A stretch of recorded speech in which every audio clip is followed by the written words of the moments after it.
let's take a look at masking. Masking, in short, is a feature which allows you to protect different areas when you're sculpting, and it's incredibly easy to use.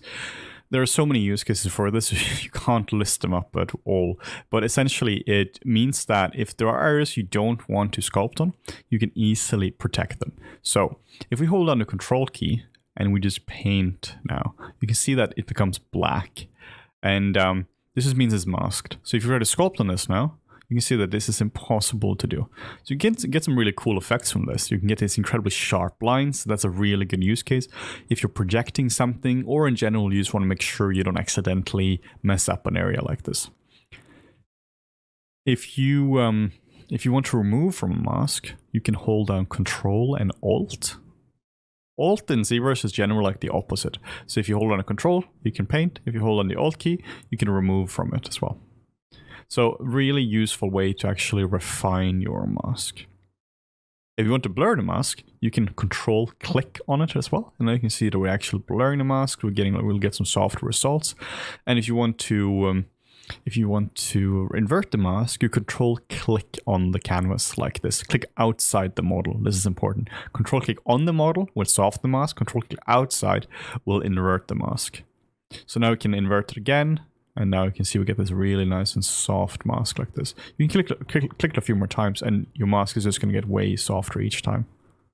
So really useful stuff. Very easy to use. If you want to sharpen the mask on the other hand, you hold like Control and Alt. So again, Alt is kind of the opposite. So Control smooths the mask, Control and Alt is going to sharpen the mask. So now you can see Control, click, smooths it, Control Alt will sharpen the mask. If we want to clear the mask, we Control drag outside the model. So hold on the Control key and then drag outside model, and that's going to clear the mask. We also have some settings as well under Tool and Masking. So here we have some additional tools as well. So for instance, if we want to blur the mask, we can do that right from here as well. We've sharpened mask, we can do that from here. This can be nice because it's a bit awkward sometimes to click and click on the model. Maybe you have a complex piece of geometry or you have a bunch of different subtools. So sometimes going in and actually blurring the mask from here can be quite nice as well. You can also grow the mask, you can shrink the mask as well. This is not exactly the same as grow and shrink selection or other software, but it does work quite well. You can also mask by different features, such as you can mask by ambient occlusion. Let's just take the subdivision down a little bit. We'll talk about how we're doing all this later on. Mask by AO. So now we will have areas where you can't sculpt now because of the ambient occlusion. If you want to see this, we can switch to a different material. We can switch to, you do this by clicking on a material, and we switch to flat color. And now you can see that it gets darker in certain areas. And it hasn't painted anything. It just means that there is now a mask in these areas. You can set the intensity way up and you can mask by AO. And now you can see the mask becomes even stronger. Just switch this back to regular material. And then we just Control drag, and now we can just clear the mask. Another really useful feature, and this is something we alluded to in the Transpose and Gizmo chapter, is there are some additional features under the Gizmo feature, or under the Gizmo and Transpose tools. So if we hit the W key, or we go up here in the top left and hit the Move tool, you can now see that we have switched to the Gizmo. For this, we're going to be just switching to the actual transpose. I find this to be a bit more intuitive. Essentially, what we can do is we can topology mask. So instead of just painting out a crazy mask, we can, if you have good topology, you can see this if you hit the Shift F key, Shift F, or you can go down here.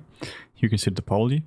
So if you want to mask based on topology now, we can hold down the Control key while Move is enabled. And then we just drag. So now you can very easily see that it follows the topology nicely. If you just want to follow topology, you can very easily do that, like so. So if you want to, for instance, mask out a finger, you can easily do that. So you can just mask out the finger. Now you can use a transpose line like this, drag it out, switch it to rotation, and now you can suddenly pose a finger. Do the same thing here as well. You can hit Control key to soften a little bit, and then we can mask it off like this. We can move it by holding the hidden W key, and there we go. So this is a very quick and dirty way of posing. Obviously, if you know anything about rigging, you're screaming at me right now, but this is a pretty pretty good way of doing it when it comes to if you want to pose a character very quick in a very quick and dirty fashion. You can hold the control key for the whole arm here, and you see I have symmetry on, so and the symmetry is enabled here. You can disable symmetry by hitting the X key. We're just going to keep symmetry on, and now you can just see that. Okay, so our topology masking wasn't exact, so let's just do this again, and then we can just drag it out like this, and now you can see that we can pose our character like this. You can hit the W key, and now you can just move it up a little as well. So this is a really, really powerful way of working. Obviously, you don't want to do this for final production assets, but whenever you're posing or you just want to switch your model around, really useful stuff. We can also drag out a mask as well. So if you want to, instead of using topology masking, because it's a big chance that your model won't have good topology. Maybe you're working with Sculptris Pro or Dynamesh, which we are also covering. Then you won't really have this nice smooth topology. What we can do then, we can just hold down Control key, and instead of painting a mask like this, we can drag out a mask. We have the selection tools like this. So Control and drag out. And now you can see we get this really nice and sharp mask. And now we can control click on it like this. Control click again to invert it. Then we can soften it a bit more. And then we can hit the R key to go into rotation. And then we can just start to rotate it around like so, and just start to get into this Michael Jackson Thriller pose like this. You can also change the pattern of what would drag out. Now you can see it's a perfect rectangle, but if you go under here, mask pen, this is where we change the brushes, but we can also change the masking brushes. There are some specific ones here. So mask pen by default is going to give us a rectangle. You can also set this to lasso. So now we get a lasso for this. This is really nice if you want specific control. You want to like pose the ear and it's really hard to get it. Now you can just go in here and we can just start to paint a little selection. And if we cover too much like this, we can hold down Control and Alt. Again, Alt key is kind of like the opposite of most things. So we can just really, really get this fine control. And we can switch to a circle. So Control and do this. Now keep in mind, whenever you are using any one of the other brushes apart from the mask pen, this actually replaces the control behavior while hovering over the model as well. So right now there is no way for us to actually paint a simple mask.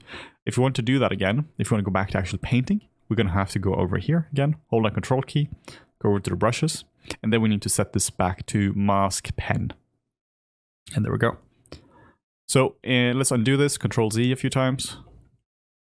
And what if we want to really refine this mask here? We can just hold a Control key and we can just paint where the mask is. We can go in here, we can just really just paint like a really perfect, nice, clean mask.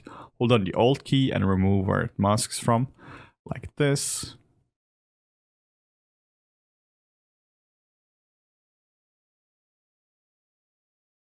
And just for sake of arguments, we're not spending all the time just painting now.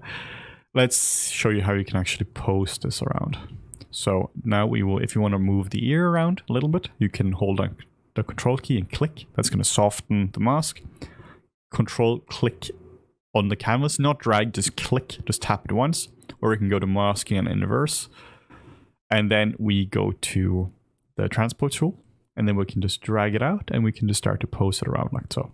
Make sure that everything is actually masked. So this is a good case of just control dragging out, and now we can just mask the hands as well.